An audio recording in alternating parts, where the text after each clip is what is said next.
Hello, my friends and fans from all over the world. This is the Kiwi Buzzsaw, the peak of perfection. No, wait.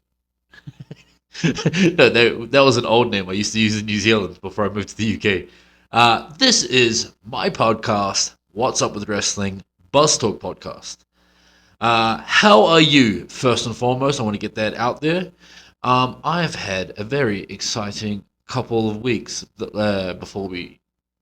before we even begin, I want to update you with a few things um, that I have done in the last couple of weeks.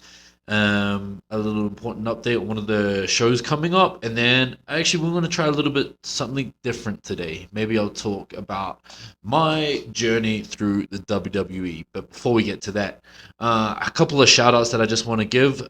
Thanks to Cosas de Vestidor podcast with Mauricio and Jose. They invited me onto their podcast to talk about all things wrestling, and also I spoke a little bit about speaking out for the very first time, which is very anxiety-inducing. But I felt like it was very positive, and it allowed me to collect my thoughts and put my thoughts out there to the world. So that was very nice of them to do that. So I appreciate that, boys, and we had a great talk for about an hour, and then they took me out for a nice little seafood dinner. Nice, nice little date. And what did I have? I had some camarons, and it was bloody chef's kiss, my friend.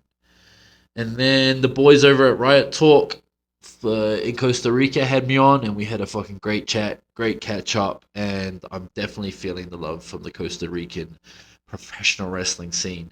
So keep an eye out for those podcasts. I'll put it all up on my social media so you guys can check it out. Also, and yeah, this weekend I have a show for DTU on the 10th. I'm wrestling Camouflage 1-on-1, so I'm very excited about that. But also, I had another show that was coming up on the 18th for DTU, and it was in Iguala. But it was a big show too. Hold on, let me try and find the card just so we can talk about it. Um, yeah, the main event was Dr. Wagner, uh, and Tejano versus Cybernetico and Charlie Manson. And my match was me and Renee Rocks, my good friend Renee Rocks versus Takuma and Kento, Nero Panther and Fight Panther. And I was very much looking forward to it, but it has been cancelled. So I'm sorry if anybody was looking forward to see us there. Apparently, um, there was there was a shooting in the ticket booth for the event. So my condolences go out to everybody over there, and that's fucking horrific and scary at the same time. But such is fucking Mexican wrestling. Sometimes you just have to, yeah. Well, obviously our safety comes first, so that's why that event was cancelled. So that was that, and pretty scary to be honest. So that's sort of the updates I have at the moment. Oh, a couple more things actually. I was announced today for Riot Lucha Libre, which I have been trying to wrestle for such a long time, and it's my style. They love like strong style type of wrestling. The crowd is really smart about wrestling, and I'm very very excited to wrestle. And I'm wrestling Renee as well. So we'll have a fucking awesome match, and I'm really really really really looking forward to it. And yeah. Yeah, so that's great. So today, somebody actually asked me one of the questions, can you explain your journey through WWE? And I was thinking, well, I can't just answer this in like a one quick question sort of thing. So I felt like maybe we just for this podcast we discuss my journey through the WWE system, and maybe there's some revelations, um, some insight for any young wrestlers out there, or maybe just points of interest that pique your interest about my time in the WWE. So I don't even really know where to bloody start. So long ago. Okay, let's try and take it from the top. Right out the gate, I had a tryout for WWE in 2014. Now, in 2014, I was still back in New Zealand, and the tryout was in Australia. So I flew over, got a hotel. There was a bunch of us that got the opportunity, and I want to, and to be honest, I at the time I felt like I was like, this is my chance. I'm definitely ready. I'm like the best performer in New Zealand. Like that was like my mindset. I hadn't even done any character work, just wrestled on the independent scene in New Zealand. So I was thinking like, you know what? This is the time. I knew it. I knew this is what. So like leading up to it, I was training hard, but I was like also like making myself sick, and I was really like in my own head about a lot of it, stressed all the time. And I remember a couple of days before, I think we flew out a couple of days before, in the hotel room, I was just like not violently sick, but like I'd given myself like not diarrhea, but excuse me to say that, but like my stomach was going crazy. Like I couldn't like get a handle on my emotions and stuff like that, and it was such a stressful time. And which will come to an important piece of this puzzle a little bit later, but I remember just it wasn't a great time. Like mentally, I was just not doing well just to go into this tryout. And so we got there. I don't remember the exact arena that it was called, but it was it in Melbourne? Shit, dude. I don't even remember. It's too long ago. Bill DeMott was the one of the coaches, infamously, of course. Um, the talent relations Kenyon Seaman was there, uh, which is another important piece to this puzzle. And it was a stock standard tryout. A just cardio, and then we did some matches. I wrestled this guy called Tyson Gibbs, and the tryout match to me didn't go the best, and that's because the guy. And again, I don't want to put it all on him, but he really just didn't want to work with me, and kind of shut down the ideas that I had. And and here's the thing: if you're a young wrestler going into a tryout, you have to show them what you do best.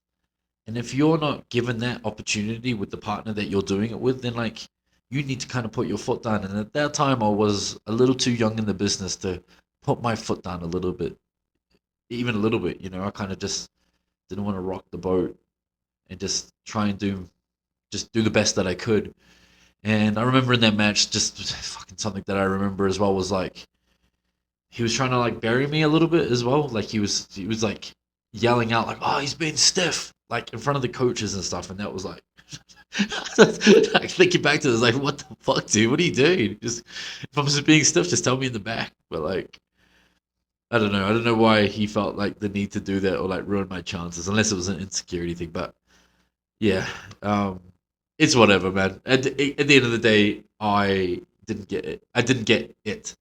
I definitely knew at the time that they weren't interested. Because here's the thing: at tryouts, you can tell like so blatantly who they are favoring, and it was like driving me crazy that they weren't even like acknowledging me in a lot of the stuff, you know.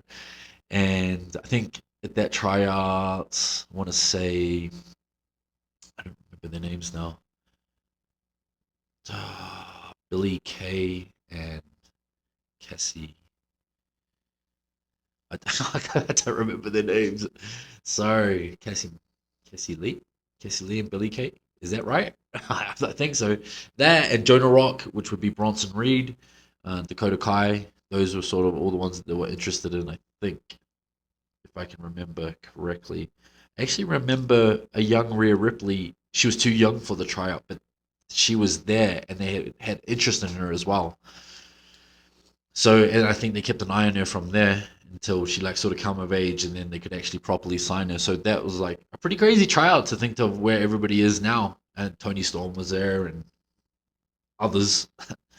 So yeah, so that was a fucking cool experience. But again, it was they give you a yes, they give you a no, they give you a maybe, and if they give you a no, it's a definite no. And if they give you a maybe, it's like we'll keep an eye on you, and obviously yes is yes. So head between my fucking head, tail between my legs, whatever the fucking saying is. I remember we were walking out, and as we were walking out, suits on, um, I looked to my side and I looked into the office as to where the talent relation guy, the Canyon Seaman, was. And it's funny because just something came over me, and I'm not a particularly sometimes when it comes to wrestling, I am, but not particularly always outgoing person in the terms of like I'm going to just like take a chance. So something came over me and I saw him and I thought, you know what, I'm gonna give myself the best chance possible. So I went into the office as we were leaving and I said, hey, Kenny, can I just speak to you a little bit? And he said, sure, man, what's up? And I said, look, dude, like obviously the tryouts, whatever. Like, thank you very much for you guys' time. I just wanted to know, like, what do I have to do to have a job in this company? And that was the question that I asked him. And distinctively, I remember him saying, to be honest, Travis, I think you would need to go and make a name for yourself, like on the independent scene, and that would give you the best chance to be in this company. And I said, thank you very much. I will do that. That's what I said, not knowing what was to come. Remember that. Sorry if you can hear dogs barking as well. I hate to say that every time, but it's just how it is here. Um, but yeah, so I just said, thank you very much. I'll do that. Not knowing exactly how I was going to do that. Then within the next year, I'd moved to the UK. Everything took off. Progress champion, Fight Club champion, doing PWG, Ring of Honor, and all this crazy stuff, What Culture Pro Wrestling, and that was my first kind of entry into the WWE. Now, I didn't know that that was all to come.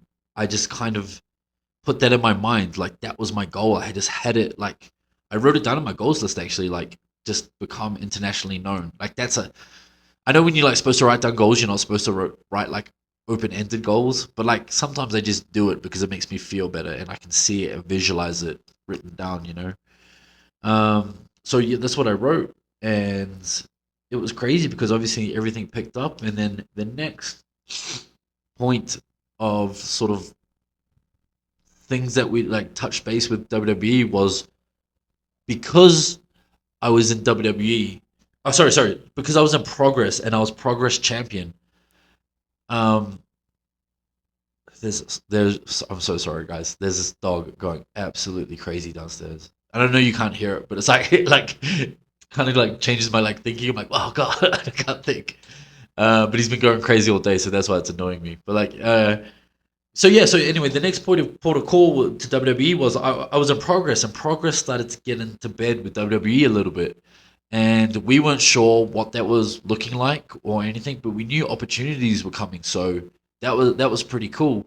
Again, and I think in 2017 they had done the UK they'd done obviously they'd done the UK tournament. Pete and Tyler and Trent had become like overnight Trent Seven uh, become like overnight superstars because of this tournament, you know? And it was taped live and it was fucking massive. So like we were thinking, holy shit, something's coming like with WWE, and it's good to be sort of a part of it with Progress. And I remember we went to WrestleCon with Progress, and me and TK Cooper, we had a fucking awesome weekend. It was like me and TK versus Sammy Callahan and Shane Strickland. Shane Strickland? Was it used to be called? Swerve Strickland. Yeah, Shane Swerve Strickland. Sorry, man. And we had a fucking just an incredible match with them. It was like everybody said it was like the match of the weekend. I've never seen my Twitter blow up like that before.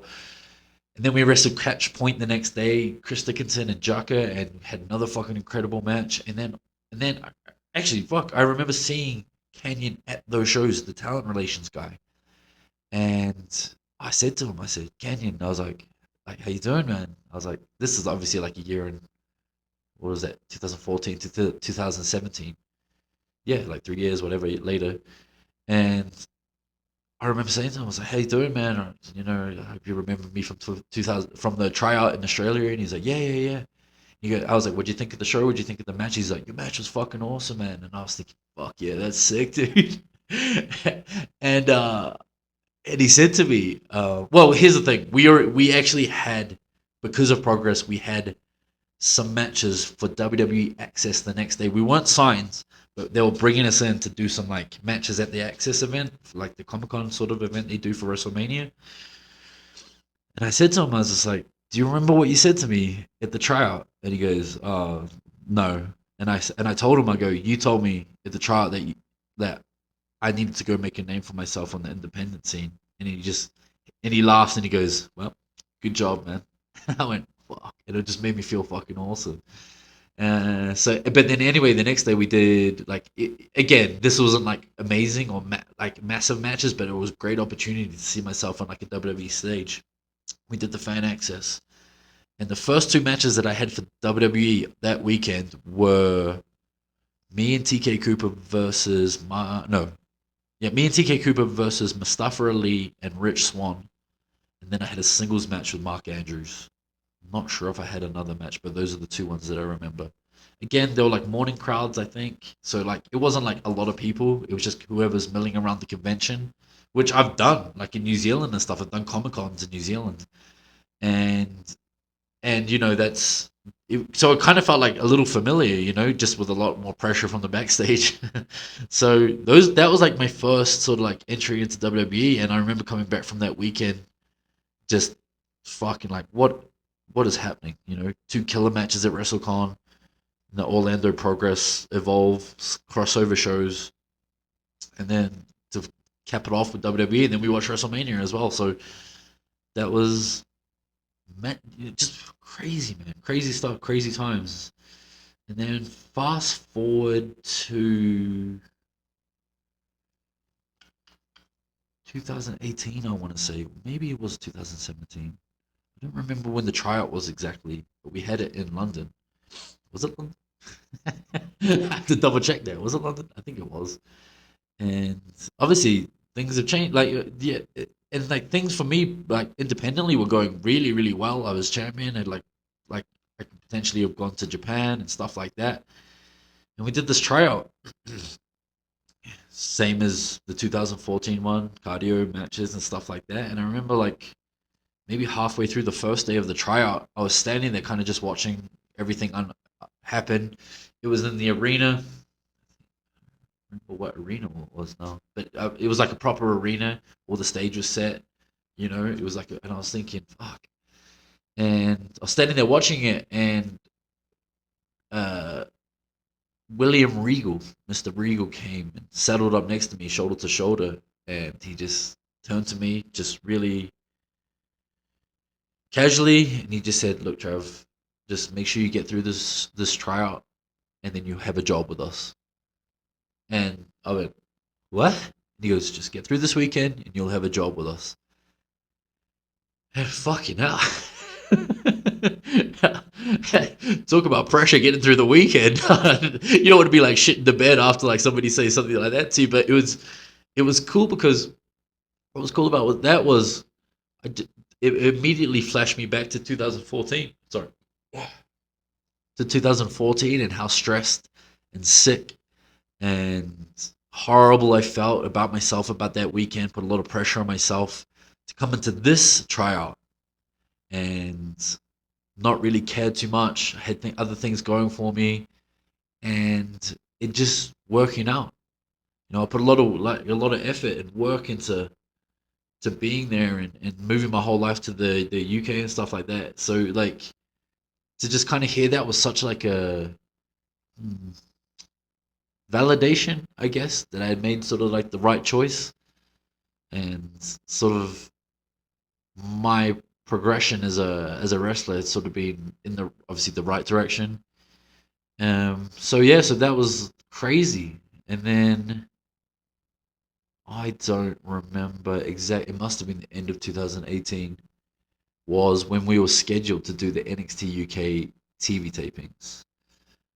So now, at that time, the contracts that we were on allowed us to still be able to work independent wrestling because there wasn't enough work like in between the TV taping. So like for us, we would go down to London every 6 weeks.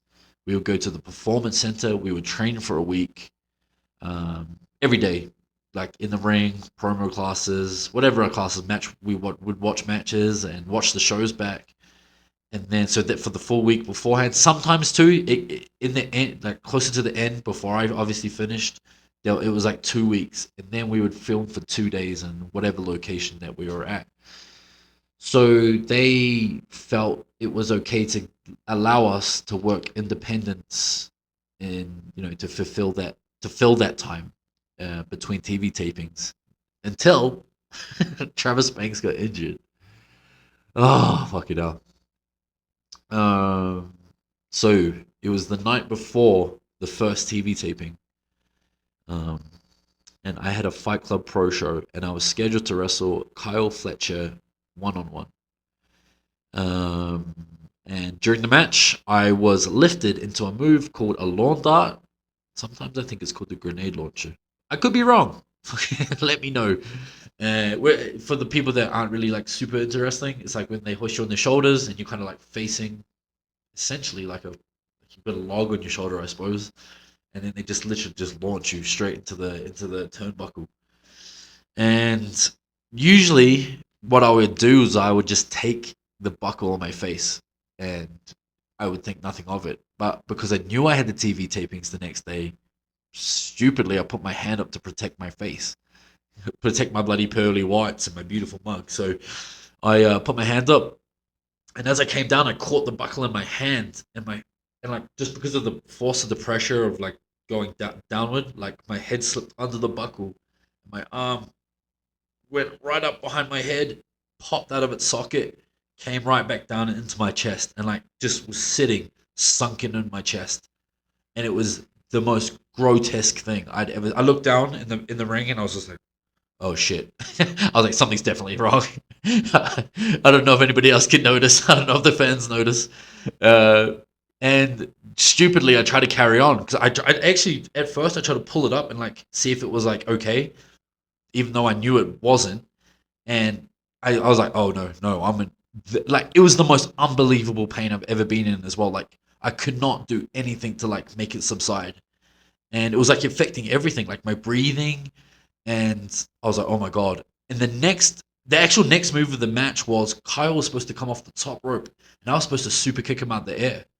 But as he did that, because he didn't know I was hurt at the time, and as he did that, he came off. I went to raise my leg, and I raised it about like 30 centimeters off the ground, and I just screamed out in pain, and he kind of just landed in a heap. And I said, we have to go to the finish, bro. So the finish was I jumped into the corner for my corner kick, and I was to take a baking tray to the head. I think he was supposed to give me a move, but I just said, baking tray to the head, just pin me. So I jumped in, took the baking tray to the head. He pinned me, but he still didn't realize kind of what was wrong with me, and he just jumped on my shoulder. And I tell you, I thought I was going to die. That's how much pain I was in. I just thought something was gonna like, I don't know. I don't even know. It was so unbearable. 1, 2, 3. I ran to the back, and paramedics came, ambulance came, and they gave me what is it, gas and air, and that didn't do anything. And then they gave me the legal amount of morphine, whatever it is that you're allowed to give somebody outside of the hospital, I guess, and that didn't work. So they put me into the ambulance, strapped me in, drove me off to that. It was only maybe like a 10-minute drive to the hospital, maybe 15 minutes, but every single bump felt like my soul was going to explode out of my body. It was like burning. I was like, I don't know how I'm gonna get there. Like, I could not see how I was gonna like come out of this. You know what I mean? So I got to the hospital, and I was in the waiting room, and I was just like, oh god, they better bring me in quick. But the thing was, I was in so much pain. I was in this like euphoric state of like, I was just making jokes about everything. Anybody that was like coming to see me, I was just like, they were like, "How are you feeling?" I was like, "Oh, fuck, never better, guys." Just stupid New Zealand accent on, you know. And then they finally wheeled me in, and the doctor was like, he was like, "Well, I've got," I was like, "I've got good news and I've got bad news." And I was like, "Oh, fuck." I was like, "Well, give me the good news, doc." And he was like, the good news is you're a very muscular boy." And I said, "Well, thank you very much."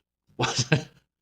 I was like, what the fuck? I was like, come on, man. He goes, well, the bad news is that means we're gonna have to knock you out and put it back in. And I said, put those fucking drugs in me right now. So they knocked me out, and they told me after I woke up that it took like three nurses to like wrench it back in. And whilst I was like dead asleep, when it went in and clicked or whatever it did, I fucking like jumped up and I screamed like fuck, and then I just went straight back to sleep. Oh yeah, so that was fucking great. So I was supposed to be out 6 months, but I came back in three. Um, however, so back to WWE. So yeah, so I obviously got injured. The next day was the TV tapings, and I walked in my fucking arm in a sling, and they were beyond disappointed. And I feel like they had a lot of. Well, I know they did. They had a lot of like. Um, they had a lot of. Oh shit! I'm missing out the second tournament. Sorry about that, guys. Well, put a pin in that. Let me just reverse to the fucking tournament because that kind of leads into the storylines that were about to happen. So let me tell you about the second tournament. So obviously they did the first tournament. Um, they did the first tournament the year prior in 2017, and they were doing this tournament. And for me personally, they had told me, "Oh, Travis, you're going to go to the finals with Zach Gibson," and I was thinking, "Fucking hell, great opportunity, awesome." They're putting a lot of stock into me. I know that was like pushed forward by the Progress bookers at the time, and we hadn't met anybody. We hadn't met Triple H or anybody yet. Not that I remember anyway. I remember meeting them on the day of the show, and it was very like casual, you know. So we all came in, suits on, fucking doing this, and I'm thinking we're gonna be overnight stars like the last tournament. And the first thing that they told us was this isn't being filmed live. It was being recorded for the network or whatever. And I was thinking, fuck, man, that sucks. But you know, it works. Who cares? It doesn't really matter. This is a job. But still, I was like, lame. That's kind of sucks. And so yeah, came in. We meet Triple H. We meet Shawn Michaels. That's fucking cool, scary, whatever. However you feel about that. And then it's like straight into work. We're talking about what we need to do and this and that and blah and blah. And I had 3 matches to do that day. Now I prefer that because then it like saves me from being nervous. So my first match was with Ashton Smith. Cool match, nice little fun face versus face opener. Get to the back, they're giving you notes, bang, bang, bang, this and that, and blah, blah, blah. Okay, get ready for your next match. The second match was against Joe Coffey. We want to do an angle at the end where you injure your shoulder. Okay, that's the same as the last year storyline, but I don't care about that. I'm just listening to listening to what they want to do. So that was cool. They were happy with that, and then we went out and did the final with Gibson. Now this is at the Royal Albert Hall, and there's like 3,000 people there, and it was incredible. My best friend Luke was in the crowd, um, and to be in the main event of like a WWE event was fucking everything, you know. And we did the match. It was fucking awesome. Gibson won. Incredible. We did a match the next night as well. I did a four-way. It was like me, Mark Andrews, I want to say Flash Morgan Webster, maybe, and Noam Dar, returning Noam Dar. And sorry, just to back up as well, just after that first night and after that tournament, I got to the back and like Shawn Michaels was hugging me, and I just in this utter disbelief as to what was happening, you know. Um, and then I remember just laying in my hotel room that night and just thinking, "Fucking hell, this is fucking awesome. This is exactly what I wanted." Now, fast forward to NXT UK. Now, I know a lot of people didn't like NXT UK, and they didn't like the product, didn't like what it did to the Brit Rest scene. Um, and I think there was a lot of people that felt that like, Travis, why did you sign there? You had other options. But the truth is, I didn't have anything on the table at that time. I could have, in hindsight, I could have explored other options, and maybe I should have. But I was 30 at the time, and I was looking out for my future and monetarily, trying to get some safety, some security, and create a better life for myself. So that's kind of why I signed with that at the time that I did. And I know there was some fucking wrestlers, some high profile wrestlers that kind of talk some shit on some podcasts and stuff like that about me about it. And I was just thinking like, guys, why wouldn't you talk to me about it at the time? I'm always an open book. If you want to talk to me about any problems, my fucking messages are open. You know, so like, and I don't know if it's to do with jealousy or not, but like at that time when NXT UK was being formed, like we were sold this dream, and to be fair, I think it was valid when it started as well. Like Triple H and the WWE had this like envision to create the territories and like and want to bring the product around the world and exchange talent between the territories and stuff like that. And like that's a cool dream. And to be on the ground floor of something like that is pretty special. Unfortunately, it didn't work out. But that's like anything unless you try, you know. And and for me, entering NXT UK was a pretty mixed bag, you know. I started off with all the fucking like the best way I could when going to the finals in that tournament and this and that. And yeah, so like I was excited in the beginning. So now fast forward to the start of the NXT UK tapings, and obviously I was injured and I walked in and they were beyond disappointed because I feel like they had big plans for me. And as I said, I was supposed to be out 6 months, and I came back in three to try and show them how fucking like much I wanted it. But I'm sure they were happy with it. But and here's the thing: even when I did come back, I actually did get a lot of cool things. Uh, I wrestled a couple of main events. So I was just checking my notes on it because I kind of wrote down a fucking rough timeline, which I should have checked before. But you know, um, they gave me a couple of main events, well, a few main events really.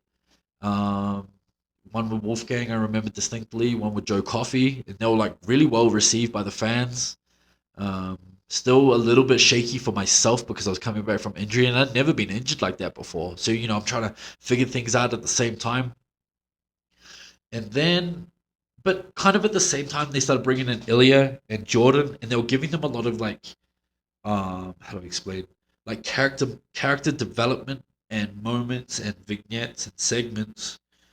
And whilst they did that for me as well, it wasn't fully like the writers give you what to say and stuff like that, and it's your job to make it your own. But like, I didn't feel like there was a defined character that I was tapping into.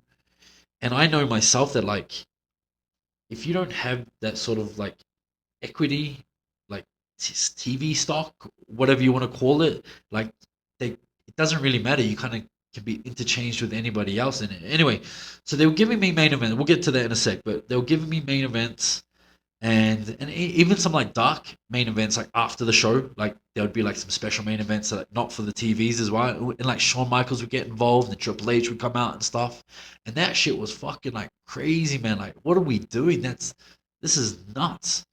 And then just well, actually, I know what the turning point was for me. Anyway, mentally, I know what the turning point was for me was the first takeover in Blackpool. Um, I was supposed to wrestle Jordan Devlin. It was supposed to be this big fucking like grudge match. We'd built up vignettes and segments and stuff between me and him, weeks and weeks and weeks and weeks, to lead up to this takeover match. And now to me, when they gave us this match, in my mind, it's like it was like free reign. We want you guys to have that takeover style match, like a Johnny Gargano versus an Andrade, etc., etc. You know, just go out, gloves off. This is what fucking NXT and takeovers are all about. Because I didn't feel like the card was that strong for the other matches, comparatively to what this match could potentially do. Right. So in my mind, I'm like, this could set the tone for the brand. You know, and the show was a success. I won't say I'm not going to say it wasn't, but like for me, that's what I feel like that show needed. This type of like why the Brit rest scene was so strong and what these guys could do. And here's the thing: I've wrestled Jordan like 1,000 times, so like it was the perfect opponent for that time. So we go down a week before. We get told them, like, you know, we know the matches. We've got to start planning a week before. Let's have some ring time, figure some things out, and we had this fucking incredible, just incredible. A lot of things were thought out properly, blah blah blah. And they had told me every day going in, they're like, "You guys need to go in, go into the ring. you guys need to figure this out. Like, we really need this match to bang. We really need it to bang. We're like, yeah, fuck yeah, we're on it. Super fired up, super fired up. Like, don't worry, we've got this. We promise you.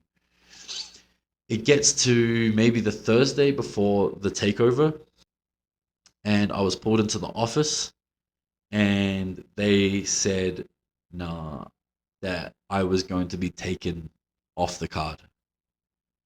And I was like, okay. I was like, why? And they said, well, we have an opportunity to get Finn Balor to have a match, and we want to put Finn Balor versus Jordan. Now, the professional in me understands why they did it. You know, it's good for the company, more eyes on the product and eyes on the new um, TV show that they're trying to promote, and get some casual fans to come over and all of this and all of this. But here's the thing. I understood that, and I said, guys, I understand what you're saying, but if you allow me, I don't believe. I was just like, I think this. I try to like bat for my own corner, I was like, I believe that this match is what this brand needs to like help get it off the, you know, well, I'm not saying like solely off the ground, but like it certainly would fucking like help really create a buzz around this event. I was just because I know we'll go out there and we'll do everything. Um, Whereas I don't think, and this is no discredit to Finn Balor at all. I just don't think that match was going to do that much. I think the surprise of Finn Balor will be cool, but I was just like, I don't think the match will do that much for that event. But they said no, they've already made the decision, and I was like, that's fine, man, and I understand that. But it like crushed me, and yeah, we did the event, and then the angle was like Jordan takes me out on the entrance, and then Finn Balor comes out for the surprise. But it was like, where does that leave me, though? You know what I mean? The thing was, we did do the match the next night in Blackpool in the same arena. Obviously, it wasn't as big as the takeover, but the crowd still fucking loved it. And it was a little bit cut down because we had time restraints for that one, but it was still cool. And it was cool too because like we got to the back, everybody's hugging, handshakes, and fucking, like they're really, really fucking happy. And I was just like, why couldn't we have just done this on Takeover? It would have been so much cooler. But there's a lot of times in hindsight, I kind of just wish I was a little bit more grateful. And the thing is, I always go back and forth in my head as to why I felt the way that I did at the time. And I think it was because I came off such a hot indie run, and then just sort of I wasn't being, and maybe I'm stubborn, or maybe I was like delving into my own ego a little bit too much, but like maybe I felt like I was worth a little more than what I was being presented with on WWE TV. And that's not to say I didn't do cool things, because I definitely did, and sometimes I have to stop myself and remind myself of all the cool things that I did get to do, and also a lot of guys didn't get to do, and be grateful in that respect. But I do remember just being so crushed when it came to that takeover, because I just wanted to go out and fucking kill it, and I don't feel, I don't know, and I think too, like sometimes the pressure of the WWE system can it can fuck with your head, and if you're not doing stuff, if you're not on TV every week, or you're not having the matches that you want, like you start questioning yourself and your ability and stuff. And that was the big thing that I wanted to kind of pinpoint in this podcast, was like I started losing faith in my own ability as a professional wrestler. I kind of lost sight of like who I was, like my core values as a professional wrestler and what I brought to the table. And that's so weird to get all that way, get there, and then forget those core things. Um, and well, we'll carry on with the journey, but obviously, so yeah. Well, that kind of leads into the next point that I wanted to say. So then, so yeah, and then there was some more cool things that I did do, like I won a number one contenders match, which was cool. I mean, this was great. And then it was for Walter's title, and the match was to be at the Download Festival, the big concerts, and Slipknot and fucking all the bands and shit were there. And I will say the Download Festival was one of the fucking coolest things that we did. And I'll tell you why. Is because whilst I was working with WWE, I was given the chance to go and watch Slipknot, one of my like teenage favorite fucking bands. I think everybody when they're a teenager kind of like Slipknot.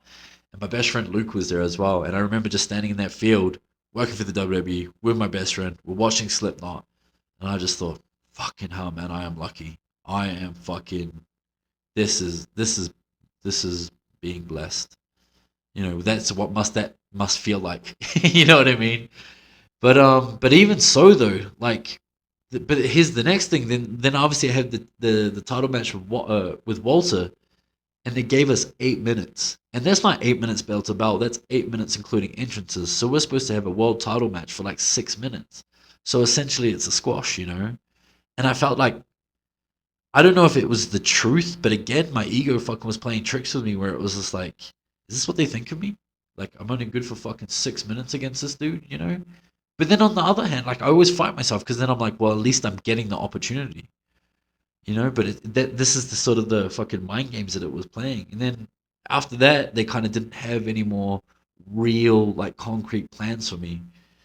Um, they so I would like we were always told like if you have like ideas, just write them all down and then bring them into the writers' room and or like email people. And I was constantly emailing ideas and pitches for like give and not even like to change a lot or like to. I wasn't even asking that much. I was just like, please give me some more like character moments so that I could at least hook an audience or they can get used to who my personality is, and then we can do things like more things with me instead of just having matches. And there was like I remember one time Shawn Michaels, the Heartbreak Kid, the showstopper. he said, "Oh, we like you as a face, man. The people like you." And I said, "Shawn, but like yourself, like I've got to have something more than just matches." And he agreed, and like he said he was gonna do something. But that was the thing. It was never like they would never be like "fuck you," like that's a shit idea. It would always be like, "Yeah, yeah, we'll take it into consideration," and then kind of just that was it. And you'd be sitting around waiting and waiting and waiting, and yeah, and that's sort of like how my frustrations really really started. And I got a really bad attitude there. I didn't really like not wrestling so much. Like every 6 weeks to only wrestle like maybe once, maybe twice, if I was lucky, was really like starting to grate on me a little bit. And then there was actually another problem as well, which I wanted to get into, was like merchandise. Now, when we were on the independent scene in Brit Rest, we were making fuckloads of money. Like, and I'm not saying like yeah we were fucking raking in, but like just it was a really big part of our income. And part of the deal when we signed with WWE was like we couldn't sell our own merch anymore. And I was like, well, that's fine as long as you can supplement that fucking same income, you know, with it, as it come in or whatever, as it would come in. And they were like, yeah, yeah. And at first, I think they all said like, yeah, we're all gonna get T-shirts and merch. And I thought, well, that's good because also too, regardless of like money, we're going to it will allow fans to like connect with us and invest in us, and if we all have merch and stuff like that. So like that was something that I was pushing really hard at the beginning. Now they didn't give us merch for ages. They gave a few select people merch and then nobody else. And it was like, what the fuck, guys? Like, why only some people? Like, and that kind of like added to like, in my mind, this like weird fucking. And again, this could have just all been a state of mind on my own behalf and my own issues, but like it kind of added to this like thing in my mind of like this hierarchy system of who they valued and how you could see the importance they were pushing on some people and not others, which is, I mean, that's just the nature of that business. But like at that time, it was just like really fucking annoying. And so they gave these guys merch, and then I was asking and asking and asking, please, we need more merch, we need more merch, I need merch, and I just want something. I just want it. Well, here's the thing: I was getting frustrated with booking. I just wanted anything to change, something to fucking I don't know. Just give me something else, like to at least like look forward to at the very least. Um, and again, I said they can people please, and there was no more of a people pleasing moment that I can think of than what happened next. I remember I was training in the ring one time, and I was called into the office by one of the writers, and he was the guy that I had asked for merch for a lot of the time. He was just like, as I was walking in, there was like, I think Shawn Michaels was sitting there, another one of the riders, and he was just like, "You're gonna love what I have lined up for you, bro. Like, you're gonna love this. Come in, sit down, sit down, sit down," sort of thing. So he pulled me out of a chair, and he's got his laptop sitting on the thing, and I'm thinking, "Oh fuck, this might actually be merch." It was what I was thinking, and he goes, "Now I know you've been asking for merch for a long time," and he goes, "Well, we've got some good news for you." And I was like, "Oh, really?" And he turns his laptop around, and on the screen's an Ilya Dragunov t-shirt. And I was like, "What?" I was like, "What are you doing?" And he was just like, and he goes, "Well, I'm just letting you know that there's a new batch of guys getting t-shirts." And it was like, I don't remember who it was, but I wasn't part of it. And he goes, "They're getting merch next, and then you're in the next lot of merch." I was like, "Did you just bring me in here to like tell me that I wasn't getting a t-shirt?" And he kind of just went quiet, and I like looked at the other guys, like Sean and whoever else was in the thing, and I was just like, "What the fuck, dude?" I was like, "Okay, man. Cheers, I guess. Thanks." So yeah, I was like, I couldn't really like believe it. I was like, "Why did you even like?" Here's the thing, like, why did you even bring me in there? Like, if you just don't have it, just don't tell me that. Like, why are you trying to like keep everybody sweet, or just go through on your promise? It's like no skin off your nose. It's not your company, you know. So yeah, they did end up designing me a t-shirt in the end, and it was pretty cool too. Kind of looked like a little Power Ranger esque. It was like it looked like a coin from like a Power Ranger morpher, and it was pretty cool. And I was just like really excited for that t-shirt to come out, but it never. Well, I'll get to it in a sec, but like it never materialized for obvious reasons. But so yeah, so I was just kind of like mounting a little bit of frustrations, but there was a lot of things that I have to kind of practice gratitude in terms of the things that were were great there, and I had a lot of great notable matches that I want to go through as well. So obviously all my matches with Jordan was great. That first match where I was just talking about excellence response. So I'm not sure if there was another match between this and the Falls Count Anywhere, but when we did the Falls Count Anywhere, that was crazy. They just kind of gave us free reign to what we wanted to do, and that was the match that I jumped off like the balcony in the arena that we were in. That went on to be like in the entrance video, and that was like my plan too. I was just like, if I'm going to do this, I want this like replayed in the entrances so everybody can see it all the time. That was why I was willing to commit it. But I remember we were walking through the match beforehand, and it was like me, Jordan Devlin, and Shawn Michaels, and we were talking about what we could do in this Falls Count Anywhere match to make it a little bit different. And we were kind of walking past the bit that I would end up jumping off, and Sean kind of just points up and he goes, "Would you jump off that?"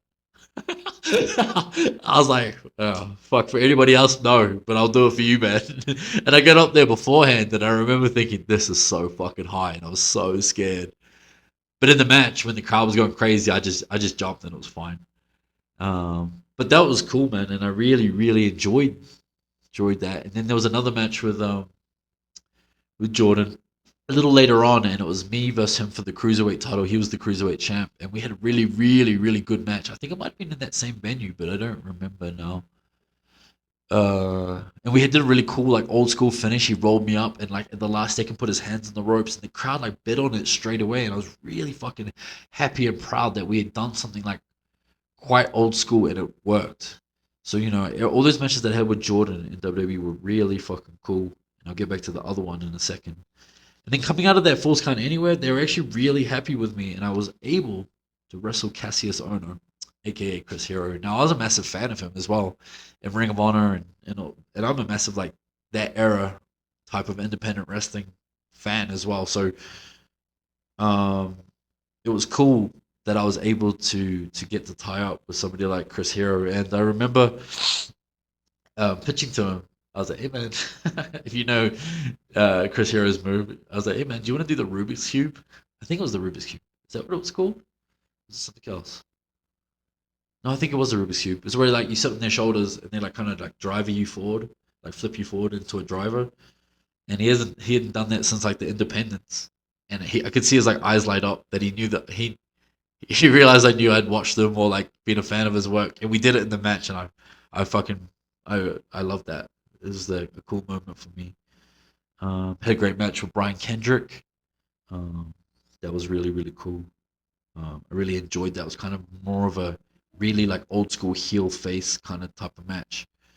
And then also all my stuff in the USA was really awesome. You know, I was fortunate enough to go over a few times actually. Do a lot of coconut shows, as they're called. It's like the just like kind of like an indie show, but it's with WWE Productions. And had some good matches there. I really did. I had this really cool match with Trevor Lee, Cameron Grimes, where we just called it out there. We did literally called the finish in the back, and that was it. That was wild. And then I had a match with Dexter Loomis of all people, and I know he's more known for like character stuff, but I remember like really pushing it that day because I was feeling really enthusiastic. I was like, "Hey man, what's some cool moves you do? Let's fucking do everything." So that was really well received backstage as well. And then on TV for NXT, I wrestled Jackson Riker for like a 5 minute, rolled him up, got the win. It was pretty cool. I had my eyebrow busted open for that match as well.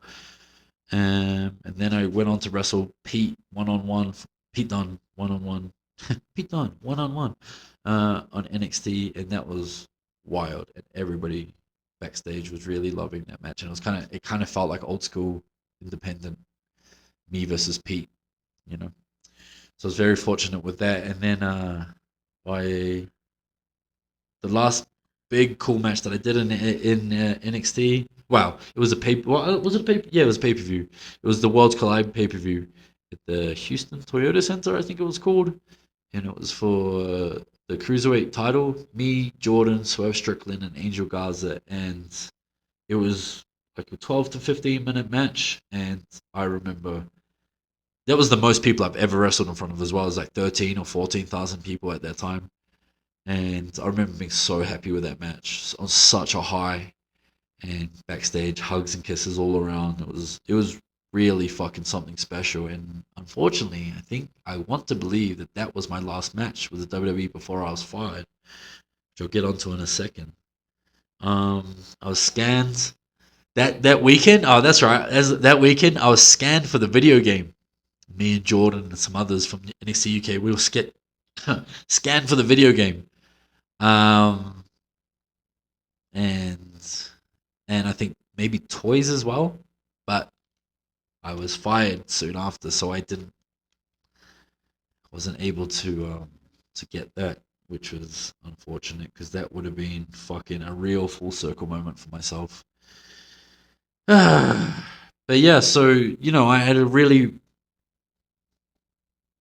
I think it was more tumultuous on my end because of my own head and frustrations with the business.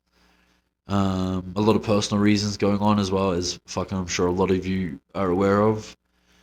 But I was given a lot, and here's the thing too. I'll give you some positives to leave on as well. Like I had really thought that NXT UK didn't have that much reach, and as far as that you could have seen from like Brit Rest Twitter, like it was like the worst thing ever.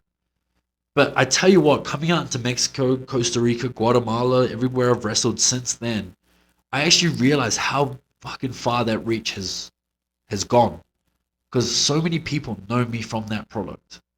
And I didn't think that at all. I thought I was so irrelevant, I guess would be the word. I don't know. But like I still meet people to this day that say, I've been a fan since NXT UK.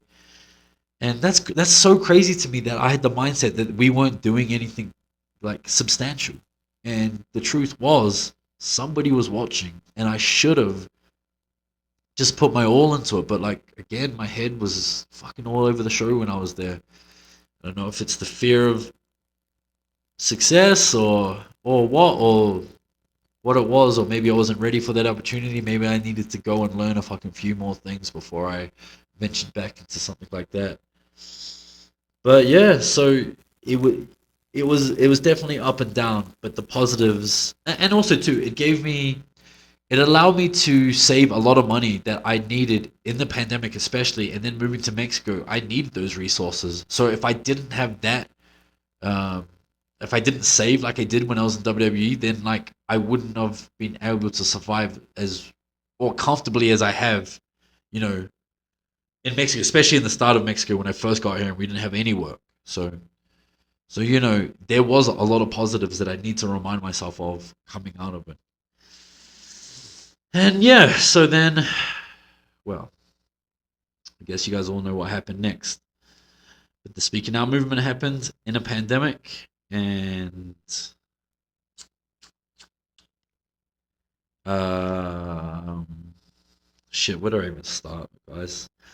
Um, well, fuck it. I guess, yeah. So the pandemic had hit. We're all sitting around. We're doing online classes with WWE. Nothing's going on, and then obviously the Speaking Out movement hit, which I was caught up in. And at first, they told me, obviously, we're all working closely with public relations, talent relations, and at first everybody was telling us it's fine, don't worry about it, like your jobs are safe. And I was freaking out a little bit, so I kept messaging them, and they're like, "Yeah, don't worry, your job's safe." And they kept asking for information. I told them everything that was true, put an apology which I thought was correct. Um, Turns out fucking wasn't, apparently, because people just kept demanding more apologies. Um, so I thought I was doing everything correct, and then I think I maybe asked them 3 times. I was like, if my job was safe or something, and they had assured me that it was fine. And then the next day, I got a call. Uh, it's a bittersweet day to me. I'll get onto it in a second, but like, um, well, no. Sorry. Before this, I just wanted to say as well. You know, it was in a pandemic, and like, I just moved into a new house. I was renting this new house. I just bought my dog. Me and Jess just started seeing each other. So things are going pretty fucking cool and pretty just fine, and like no drama, no fucking toxic people around me that I didn't want anymore around me. Um, Again, which is my fault, and I understand that. That I brought a lot of it onto myself, but I was moving away from all of that stuff and trying to fucking rebuild and get better and blah blah blah blah. And I'm not saying this to be a victim. I'm not saying that. I'm just telling you the facts. So you know, I just got my dog and Jess was with me and stuff, and then so the next day after the last time they reassured me, I get a call from Kenyon Seaman, and I knew exactly what that call was going to be because you don't hear from him unless there's something serious going on, you know? So I was thinking, here we go. And how fucking fitting to the start of the story that Kenyon was the one to call me because he's not in that company anymore. And he said, Travis, like, and again, I've got a good rapport with him. Like, he was somebody I wouldn't consider him a friend, but like, we were always friendly, acquaintance. He goes, Travis, it sucks that I have to make this phone call to you, but we're gonna let you go. And I was like, but why though? I was like, there wasn't anything illegal here. There's like no reason apart. And then he was just like, unfortunately, and I was just, and well, the question I asked was why, and he just said legally he couldn't tell me. And apparently in our contracts, which I hadn't read thoroughly, unfortunately, that that can happen, or they can terminate us, or for whatever reason, and that sucked. Um, and I was like, okay, well, I understand. And here's the thing, I understand because at the end of the day, they're a fucking publicly traded company.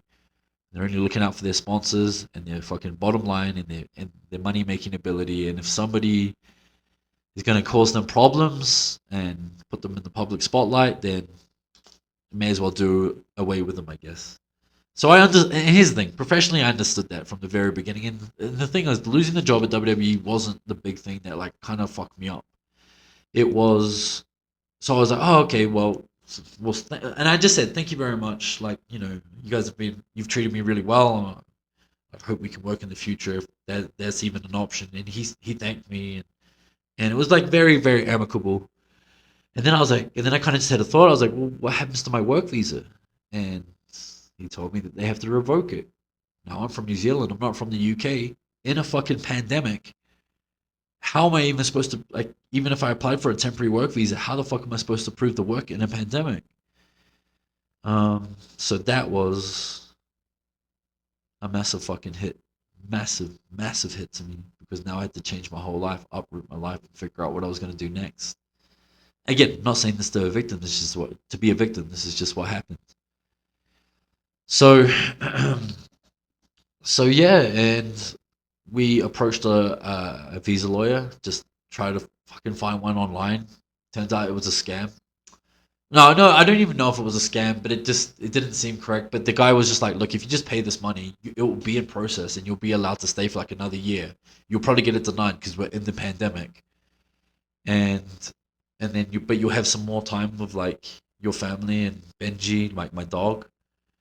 And so yeah, I fucking paid fucking 3 grand for this shitty visa that wasn't gonna go through, just to give myself some more time to like get my affairs in order before I had to fucking leave the country. And that was like that was the worst. That was the job wasn't the fucking because I felt like I still potentially could find something or some option or figure something out. It was the fucking work visa and having to leave my dog and Jess's family, you know.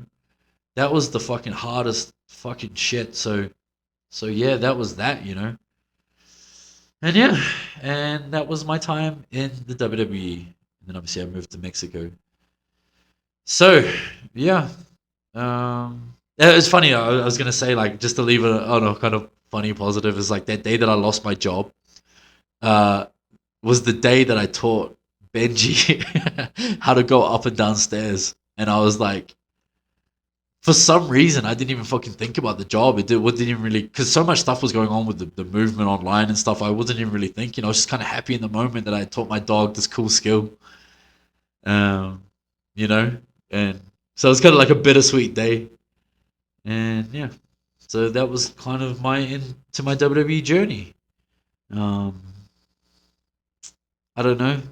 That's a whole lot of facts for you guys to think about and what you think about it and stuff like that. But I don't know. Sometimes I look back at it with rose tinted glasses, but I have to remind myself exactly how I felt when I was there, and it wasn't great. I don't think I was in a good space mentally. I think, and then coming to and here's the thing, and I say this all the time, but like then coming to Mexico, because I was fired from WWE and coming to Mexico, it was like I would get really like what could it what I would be like what would have happened, what could have happened, you know, I have to come to Mexico and start here and stuff like that. And then fucking within a year, I think NXT UK shut down anyway. I don't remember the exact timeline, but like it kind of made me grateful that I had a head start on losing that job almost. You know, I missed out money and stuff like that, but I felt like I was like having a head start because that, you know, to kind of rebuild my career. Because I felt like I was irrelevant anyway in that company. So even though I had speaking out against me, I felt like I was doing more important stuff on the Mexican wrestling scene than I would have been had I still been just going down every 6 weeks to that performance center, you know? And to be honest, I think, you know, life is a funny way of like giving you a path. And again, I was about to say, like, I say this all the time, but like in Mexico, I've met some of the best people I've ever met, you know, and I've made friendships here that are like, I think I'm going to be friends with these people for the rest of my life. You know, the compassion and like friendliness and um, just help, general help and advice and stuff, and just also too finding myself again as a wrestler. You know, I said I felt like I had forgotten how to wrestle when I was in the WWE, and that's not like a knock on WWE either. That was just my own fucking head, you know. But coming to Mexico, I really found my worth again, and to see fans excited to see me, and have great matches with just random guys and random shows. Just that's the shit that inspires me as well. And like I've grown so much as a person and as a performer as well. Like I feel like my work's better than it's ever been. And again, that's nothing to do with WWE. It's just the way, just where it has directed me. So you know, like I don't regret any of the way it kind of went down because it's kind of led me to a more, I don't know, beautiful place, better place, better environment for me and Jess as well. So yeah, that was my journey through WWE. I'm sure I'm forgetting a lot of things, guys, because it was such a big time for me. But yeah, that was nice little trip down memory lane for me, I suppose. Nice and not nice at some points. Um, I don't know if that was interesting. I just thought that would be a cool thing to do for a podcast. But yeah, I think we'll just leave it there because I don't know how long we've done. Oh, let's have a bloody look here. Got me bloody timer set up. Oh shit! Yeah, that's way too much. It's way too much time. Okay, so we'll wrap it up there, guys. Thanks so much again for listening. I appreciate all the support that you guys have given me, allowing me to talk and fucking into this microphone and give myself some therapy at the very least. We're starting small, but the people that are supporting the podcast and sending in messages and of love, support, comments, questions, giving me ideas, this is for you, and I appreciate you. Me and Jess both appreciate you. Check out if you can, check out my social medias. Travis Banks, you'll find me. Blue tick, whatever. Um, and if you can on like Spotify, like leave the star reviews and questions because that always helps to be noticed. And if you're on YouTube, like, comment, subscribe, share. I think that's all of it. But yeah, guys, thank you so much for listening to me ramble about WWE. I hope this was interesting, and I'll see you guys in the next one.